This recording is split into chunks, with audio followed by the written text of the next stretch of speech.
thank you to everyone at SSA for performing the labor that goes into putting together an event, as routinized as it might be for the SSA. It still entails a lot of labor, and I appreciate everyone who got involved in that endeavor. So by way of introduction, I'm just going to keep it brief and say that I am Temal. Some details over there that might help you to locate me, even partially. I will say that, sorry, I'm just trying to figure out how to get the PowerPoint. Thank you, Akila. Okay, I will say that, so I've been conducting research on gender and sexuality in Sri Lanka since 2016. I think looking at that arc, a through line that I can see, and let me just switch on my stopwatch so that I don't go horribly over time. Or if I do go horribly over time, I can watch myself free fall into it in horror. A through line across my research has been that I am committed to thinking about sex, sexuality, desire, and pleasure as political categories, not as the privatized experiences, that are relegated to the bedroom, behind closed doors, under the cover of darkness, not things that are not to be discussed in public, right, which is the kind of dominant imagination that accompanies sex here in Lanka. But thinking about sex, desire, pleasure as some of the conduits through which power moves on this island. How power moves, how it congeals in certain places, how it dissipates in others. And this is very much a commitment that informs my dissertation research, which is the work in progress that Kumar mentioned. So I'm thinking about the long arc of liberal modernity in Sri Lanka in this work, from the 19th century period under British rule to the contemporary moment. And I'm particularly interested in the modes through which liberalism is instituted and is experienced by subjects in the everyday, right? And when I say modes, I'm thinking of categories like silence, speech, absence, presence, indeterminacy. And to say that gender and sexuality, and specifically queerness and transness, are analytical homing devices that allow us to trace how liberalism unfolds and is inhabited in the everyday through these categories like silence, absence. So this, what I'm going to be sharing with you today is just one chapter of that dissertation. It is very much a work in progress. I am treating this space as a way of workshopping some of these ideas, and I'm so interested in hearing what you have to say, any reformulations, edits that you might have to offer are very much welcome.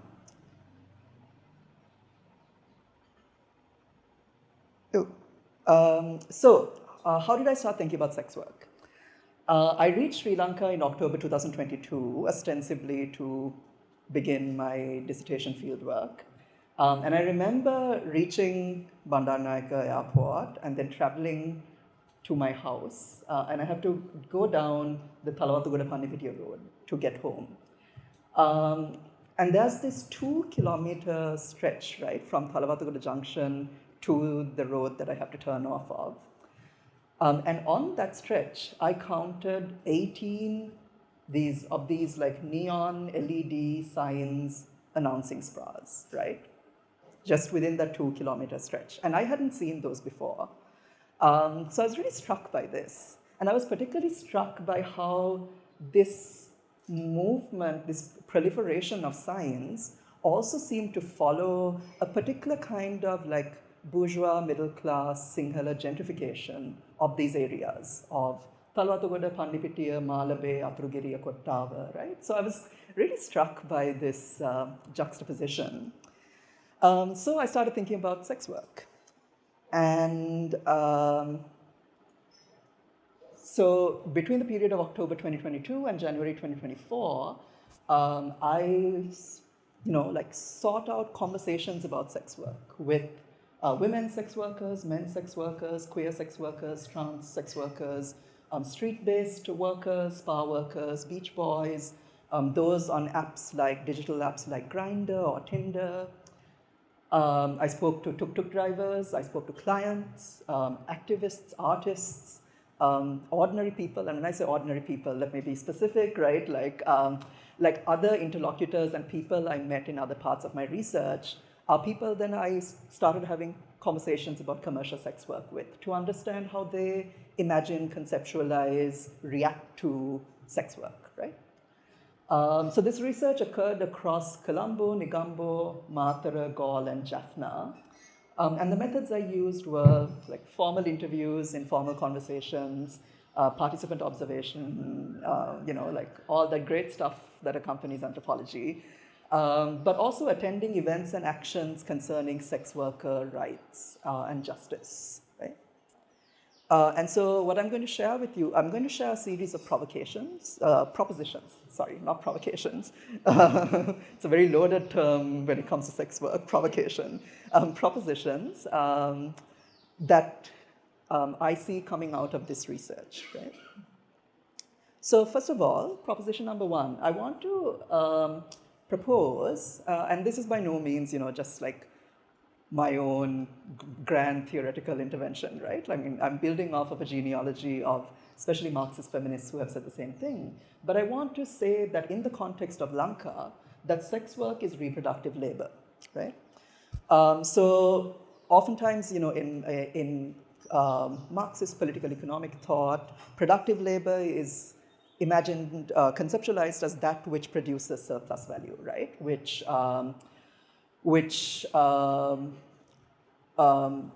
after paying a wage to the laborer, accrues profit for the capitalist, right?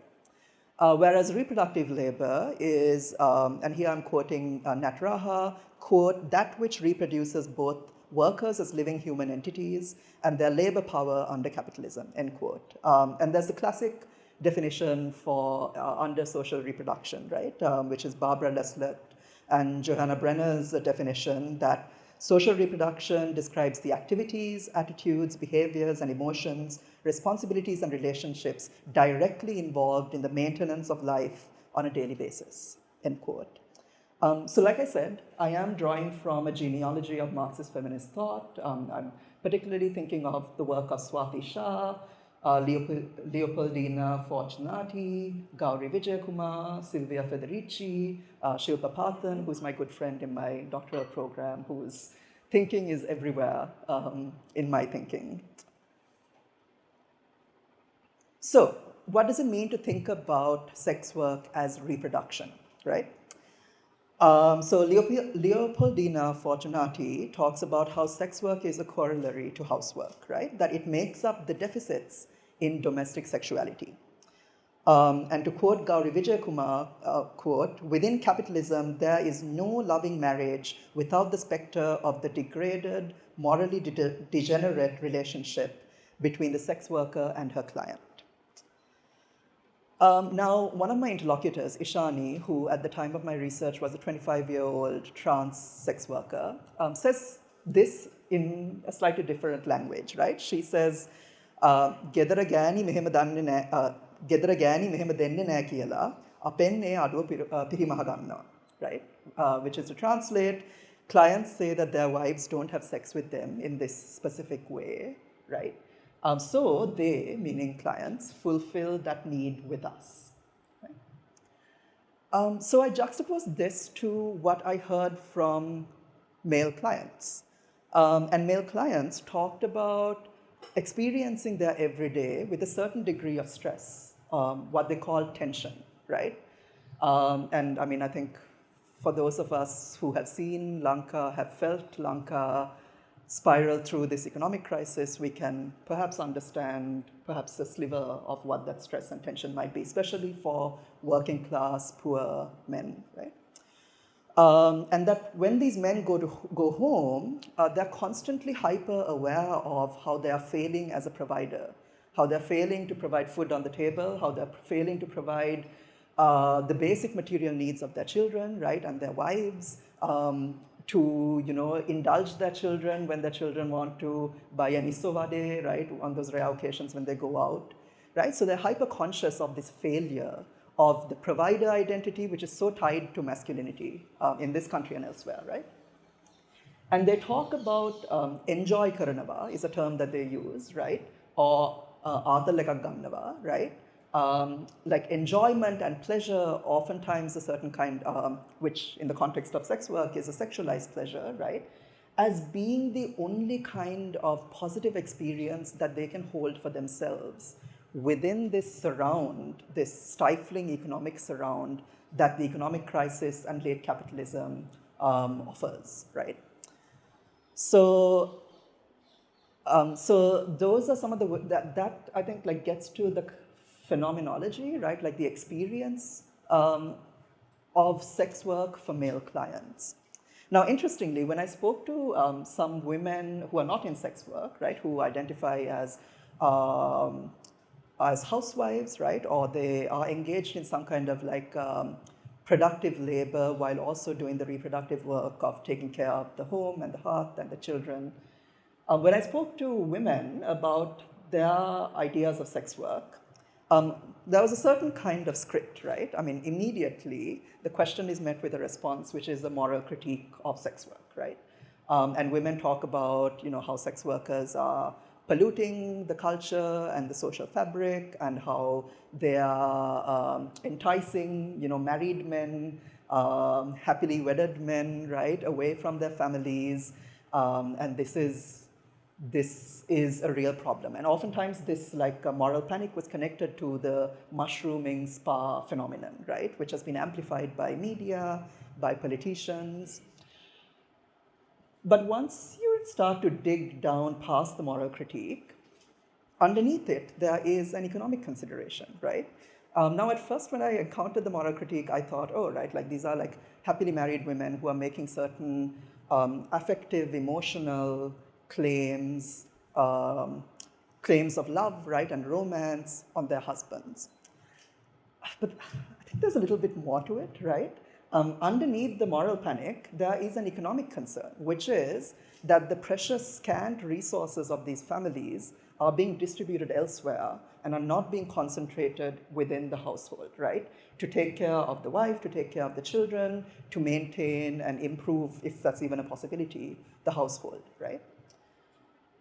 When you dig past that as well, and here oftentimes I ask the question, do you see anything good or anything beneficial that sex work offers, right?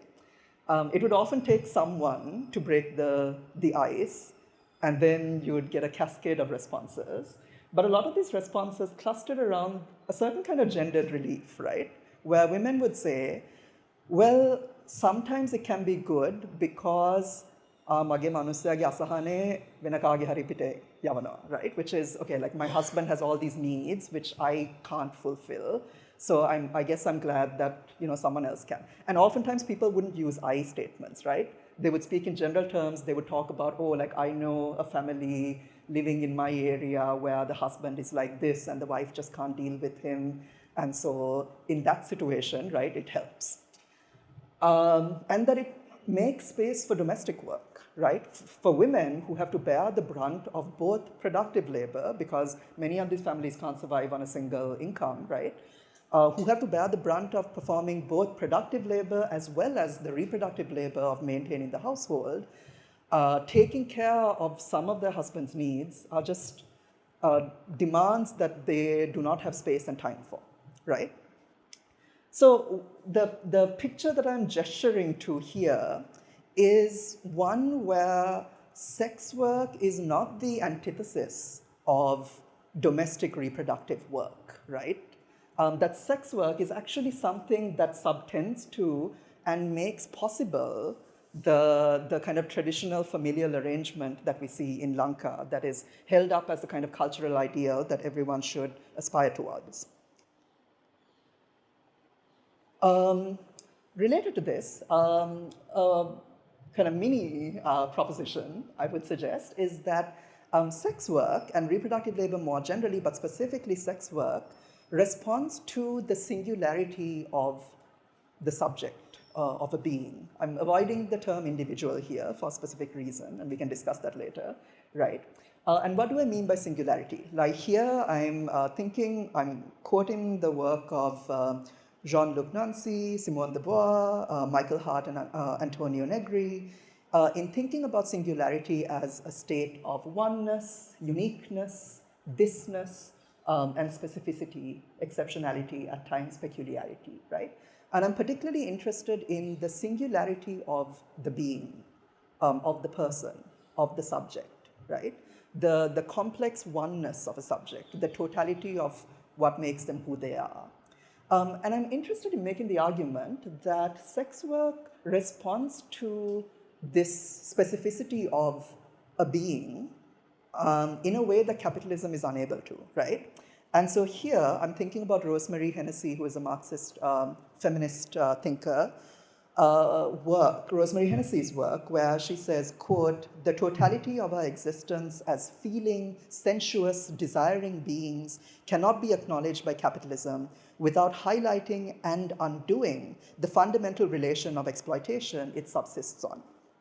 Thus, there are a range of needs that are outlawed or ignored by capitalism," end quote, right?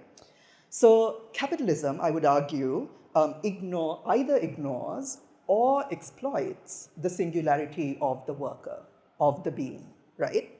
And it falls on reproductive labor to then tend to this exploited or ignored, wounded singularity. And here we can think about, in the domestic sphere, the woman who has to make the husband's favorite dish at the end of a long work day, just so that he can feel some satisfaction, some relief after a long day of work, right? And I would argue sex workers are performing some of that same labor of responding to this marginal singularity, the complex totality of a being. Prabodhi, who's a 44-year-old commercial sex worker at the time I did the research, she talks about the inner truth of people, right? She says,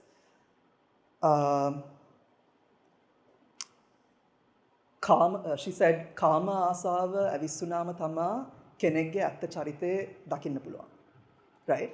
Which translated means it's only when desire and sexual desire is stimulated, right, and triggered, that you can see the inner truth, the real personality of an individual, right? So she's making a claim here about how sex workers see an inner truth of a male client in a way that may not be visible to the rest of society, right?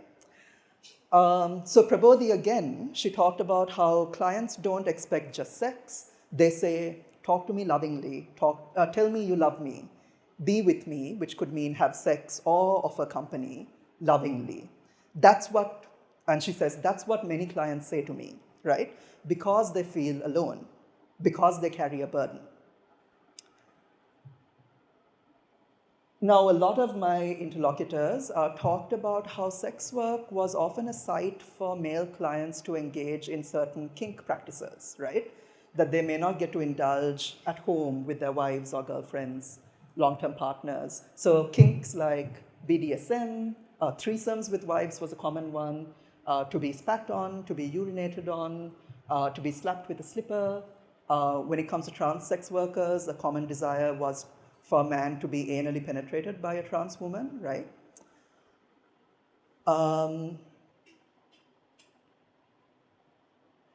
And so here, we're talking about very specific desires that a man may feel, but experience as taboo, right? As unimaginable, unpracticable within certain normative kind of social arrangements. And commercial sex work then offers a reprieve from that kind of impossibility, right? A space to indulge these desires that remain repressed otherwise.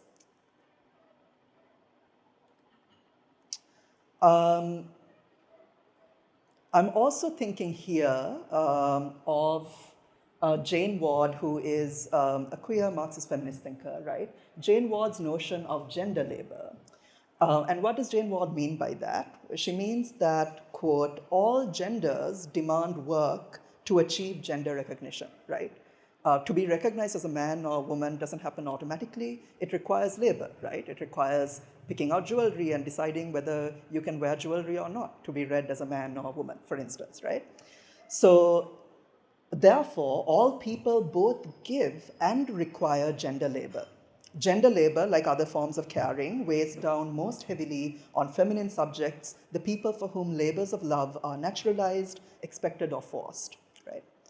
So another kind of mini provocation I want to make under this notion of sex work as reproductive is that commercial sex workers offer gender labor, right?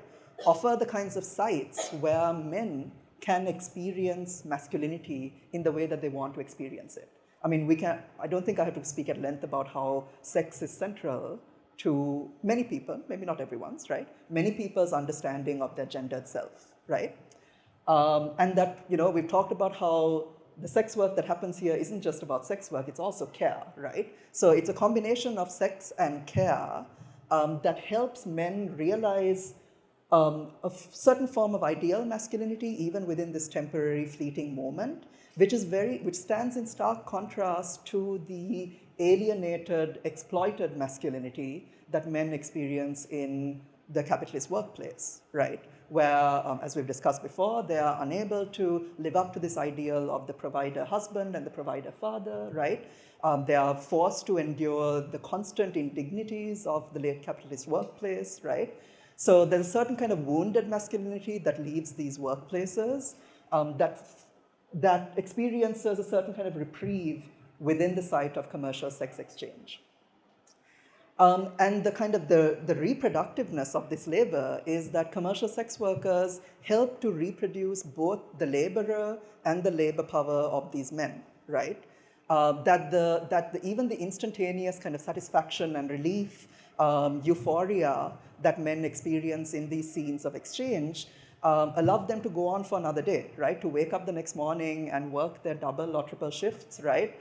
To work the multiple side gigs that they're working alongside their main job, right? So sex work is helping then to replenish the labor force, to keep people going, right? So these are some of the ways in which I'm thinking about sex work as reproductive labor, right? That is very much connected to the traditional form of reproductive labor that we think about, which is that which happens in the household.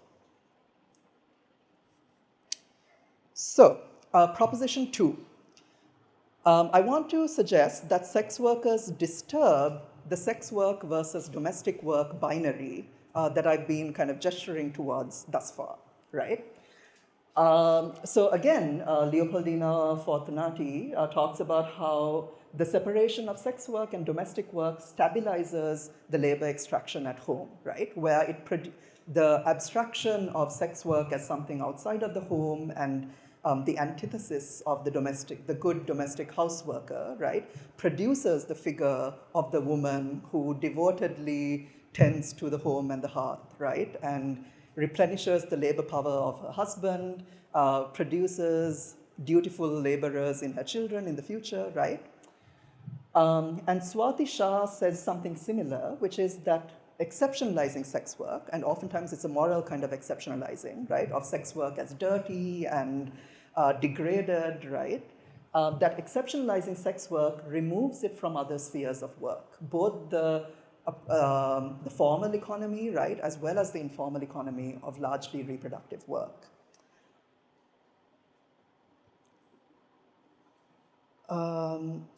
And one thing that I would suggest here, there was this discourse of contagion that kept coming up in all the conversations I had with interlocutors, with sex worker interlocutors, with clients, right, with the general public. This idea that sex work poses a threat to the bodily and moral integrity of the person, right, of the subject. We can see this in religious and political objections to the repeal of the Vagrants Ordinance, right, which is something that some feminist organizations in Sri Lanka are engaged in, where religious leaders and politicians say, but that will, the repeal of the Vagrants Ordinance will give green light sex work, which means that HIV and STIs will run rampant in this country, right? We also see this same discourse bubbling up during the time of lockdown, right, where sex workers experienced like greatly intensified policing and militarization because they were imagined as vectors of disease, right? And I think when we think about certain, let's say, like products or commodities that straddle this border between productive labor and reproductive labor, we can see how this discourse of contagion obtains, right? Food is just like sex, food is another example, right? The shift in the gender division of labor has led to the marketization of food, right? Now, food can be purchased more commonly, and yet there is a discourse of contagion, right? This idea that nothing beats freshly cooked home food, right? So this discourse of contagion is something that polices this boundary between sex work and domestic work, right? I would say that the interlocutors I met also reified this binary between sex work and domestic work, especially when it comes to cis women sex workers, right? The cis women I spoke to often characterized their sex work as banal and mundane, as something that they don't experience any pleasure from. And this made possible the exceptionalizing of their labor as mothers, right, and wives, and as homemakers, right? So they would exceptionalize their domestic work by speaking of the sex work as banal and routine and just something that they have to get through in order to pay the bills. Now, what's interesting is that in comparison, trans sex workers and queer male sex workers I spoke about this a little bit differently, right? Where they readily admitted to the pleasure that they experience in sex work, right? And it was like, every time I'd ask the question, it was like an immediate response, right? Like, yes, I experience pleasure, right? And I want to suggest that this is because trans women and queer men are freed, perhaps on one hand we can say freed, on the other we can say ejected, right, from the sphere of normative domestic relations, right? Normative marriage is not something that's easily available even to trans women who can legally get married in this country, right? Definitely not to queer men. But also the kind of like conjugal domestic arrangements, right, of children and extended family are spaces and sites that trans women and queer men just don't have access to oftentimes in Sri Lanka. And because of the absence of that kind of structure, right, of the household and the husband as something that, that orients the trans sex worker, the queer sex worker all the time, they're able to speak to experiencing pleasure outside of their relationship, right, of their primary relationship. They're able to say that they experience pleasure with strangers, with their clients. So we can see the different ways in which sex workers also inhabit this split between sex work and domestic work. And this, I think, is a really significant split and one we need to pay attention to because this has implications for sex worker organizing, right? The cis women I spoke to were wary of associating other sex workers outside of their shifts, outside of work, because there was the constant looming threat of stigma, right? That their identity as a sex worker could reach their family, could reach their neighbors, and that would threaten the sanctity of this thing, this structure that these women were so painstakingly and devotedly building over the course of their lifetime, right? So that meant that associational possibilities for cis women sex workers were reduced, right? Whereas the trans women I spoke to didn't say that they felt isolated or alienated or lonely in the way that the cis women spoke to, right? Trans women were like, yeah, no, I hang out with my friends all the time. When we do sex work, even outside of sex work, like we go to each other's court cases, we go to the police stations to bail each other out, right? We hang out together, we form nonprofits and advocacy organizations together, right? So this very split carries implications for how sex workers get politicized, right? So that is that, the binary between sex work and domestic work. But these are some of the ways in which sex workers disrupt that binary now, right? So every single sex worker I spoke to maintained a family, both nuclear and extended, right? Um, and they use their earnings through sex work to financially support these families. And this finding is supported by the Status of Sex Workers report, which I highly recommend everyone read if they're interested in this topic, because it's really informative and really powerful, right? So the Status of Sex Workers report says that 60% of their research sample of sex workers were the sole breadwinner of their family, right? And 73% were the primary breadwinner of their families, right? So sex workers are disrupting this binary by engaging in sex work to be able to financially and otherwise maintain the domestic work that they're doing, for their families, right? But what's, I think, most interesting is that oftentimes when you look at who sex workers take care of in their families, right, they are taking care of some of the most alienated and abject subjects in Lankan society, right? Especially a lot of people with disabilities. So just to rattle off some examples, Lasanthi, who was a 55-year-old sex worker when I spoke to her, was for the longest time the only caretaker of a husband who was disabled and finally passed of cancer, right?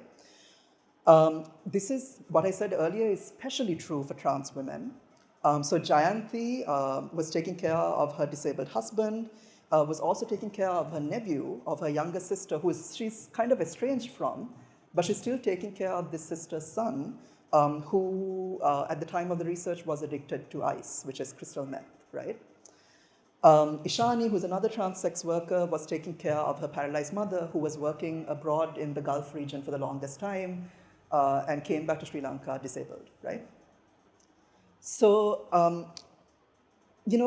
when I hear these sex workers talk about these family members, I can't help but think about how these are some of the most alienated and debilitated workers, right?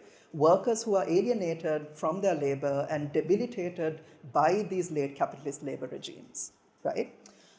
And it falls on sex workers, as with many other women and feminized subjects who perform reproductive labor, to take care of these alienated and debilitated subjects, but also to replenish their labor power, right?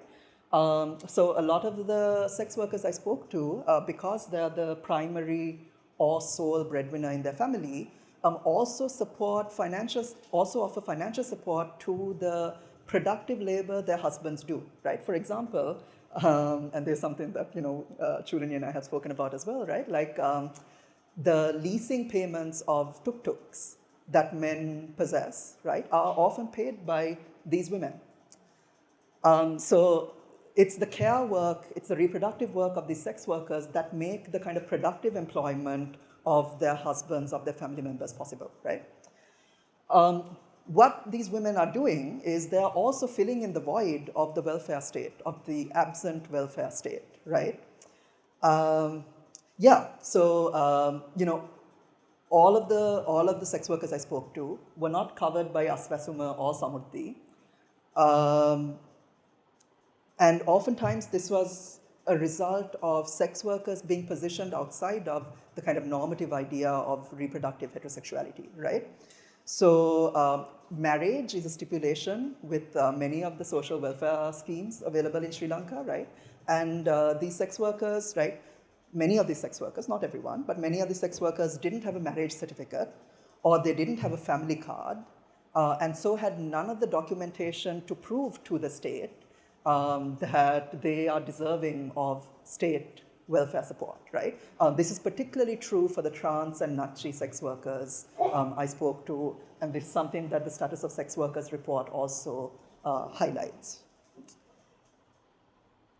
So, in the absence of the welfare state, it again falls upon these women to engage in sex work in order to financially support and perform the reproductive labor of maintaining some of the most abandoned members of our society, right?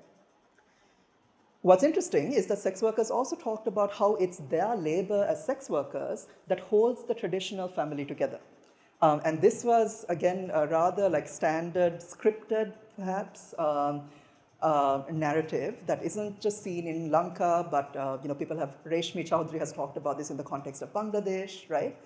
How sex workers say that if not for sex work, there would be all sorts of perverse desires, sexual desires that would run rampant, which would lead to child abuse, right? Child abuse was like the kind of like signature consequence that sex workers brought up. So there's certain kind of essentializing of men as holding these like sexual desires that just cannot be, that need to be contained, right? Otherwise they threaten to spill over and cause all sorts of harm. And that sex workers are doing the work of protecting the traditional family from these kinds of unbridled desires of men, right? That they absorb those excessive desires so that wives and children can remain safe and intact at home, right? So here again, right, like we see how sex workers are talking about how sex work is something that like holds the family together, that produces the traditional Lankan family, right?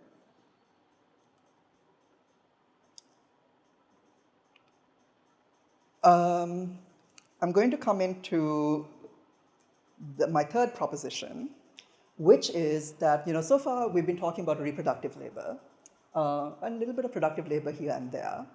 But in my third proposition, I want to suggest that sex work also troubles this neat binary between productive and reproductive labor, right? So I mean, I went through the definitions earlier. Hopefully, people can follow along with me, like what I mean by this, right? There's a lot of Marxist thought that has been devoted to maintaining this line, a boundary between productive and reproductive labor. And actually, many Marxist feminists who say that like canonical orthodox Marxism hasn't thought about reproductive labor at all or enough, right? It's only been about productive labor in a very formal work site, right? Waged labor, etc., right? And so there's this whole debate about, whether we can combine Marxism and social reproduction theory and build a unified theory of labor and like capital, right? But all of this rests on this binary between productive labor and reproductive labor. And something that I'm thinking about is that the reproductive labor that is sex work is both productive and reproductive, right? Because sex workers are getting a wage, not a wage, but they're getting payment, right, for the work that they are doing.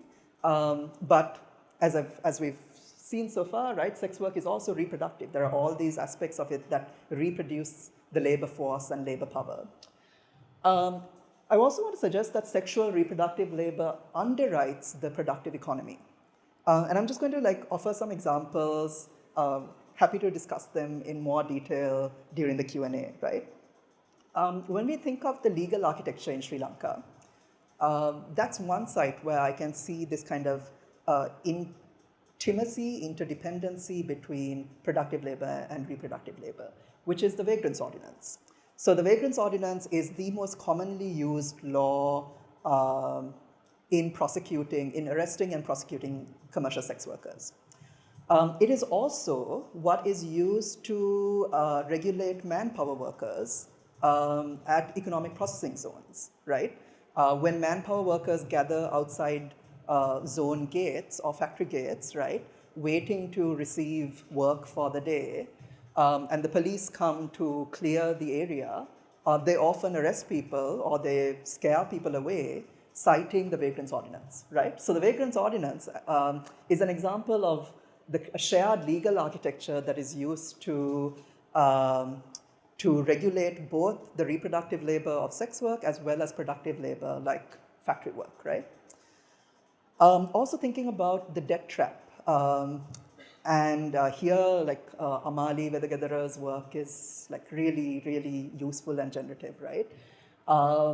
Sex workers are a working constituency in Lanka who are very much in debt, right? Once upon a time, that debt was in order to gather some capital to start off a business. Nowadays, that debt is entirely to put food on the table, right, to send children to schools, and to offer basic necessities. Sex workers, when they say that they are marked as sex workers, right, because of rumor and gossip, they talk about how they end up negotiating the kind of mounting debt with loan officers through sex, right? That loan officers solicit sexual favors from these people, and that is how they get some breathing space, right? Some relief from a looming payment deadline. So the reproductive work of sex becomes a way to negotiate the debt economy, right?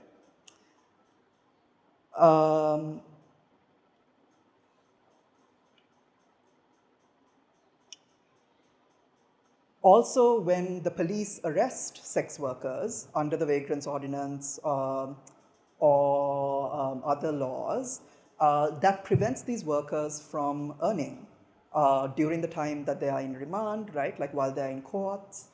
And what happens then is that debt piles up and it becomes unmanageable, right?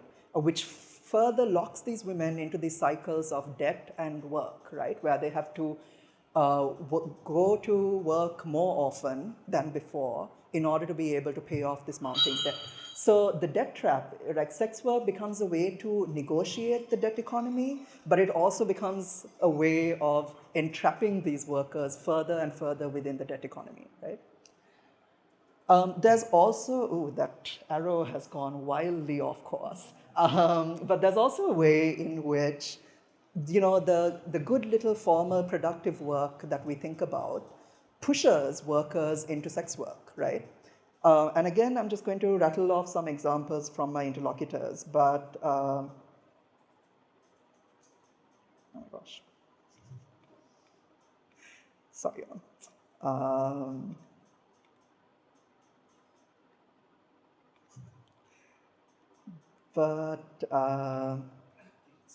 There we go.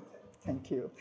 So many of my interlocutors, the sex workers, before sex work, they worked in tea factories, which they said was the only form of employment available to them, right? And in these tea factories, they earned 500 to 600 rupees a day, this was a bit back in time, right? But it gives you a sense of what kind of earning potential is available.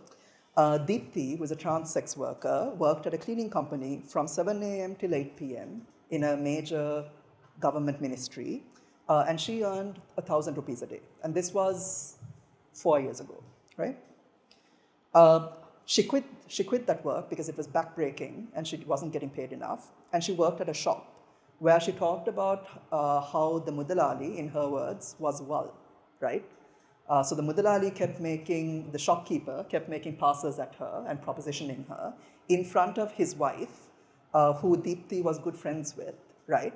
So Deepthi was forced to leave that job because of the sexual harassment that she was experiencing. And here it's important to remember that sexual harassment is not something that is like lies outside of capitalist labor regimes, right? I mean, Swastika Arulengam just spoke about this at the Ideas Conference. The fact that sexual harassment is absolutely a technology of labor control and disciplining, right? And we see one example of this here. Ishani, who's another trans sex worker, she worked at a printing press. And because of the rampant transphobia at this printing press, for 3 years, she was mistreated. Other people got annual raises and she didn't. She would get scolded in front of everyone if she would take a day off, if she was sick, right? She would get more work than others and then berated when ultimately she would end up, things would slip through the cracks. And this forced her out of productive labor, right, into sex work. So these are some of the kind of trajectories into sex work that my interlocutors talk about, right? And so we see how the abject conditions of formal productive labor that are available to the broad majority of society, right, in Lanka, lead to this pipeline emerging between productive labor and reproductive labor, specifically sex work, right? And lastly, I'm going to talk about labor extraction in the spa economy, and I'll end it there.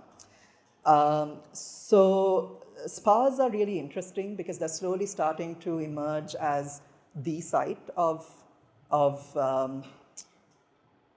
sexual exchange, right? Like replacing brothels specifically, right? So now you see a split of like street-based sex work and outcast sex work and spa-based sex work, right? And the workers who work in these spas, the ones I spoke to, also there's this incredible thesis written by Risini Ilangasinghe, which I would highly recommend that you read if you're interested in learning more about the spa economy. So the workers in these spas don't receive a wage, right? These spas are registered institutions, right, entities, and yet spa workers are not characterized as employees. They don't receive a contract. They are not protected by labor laws, right? They often work under pseudonyms, so there's in order to protect their privacy, right? So there's no way of tracking who works at these entities, right?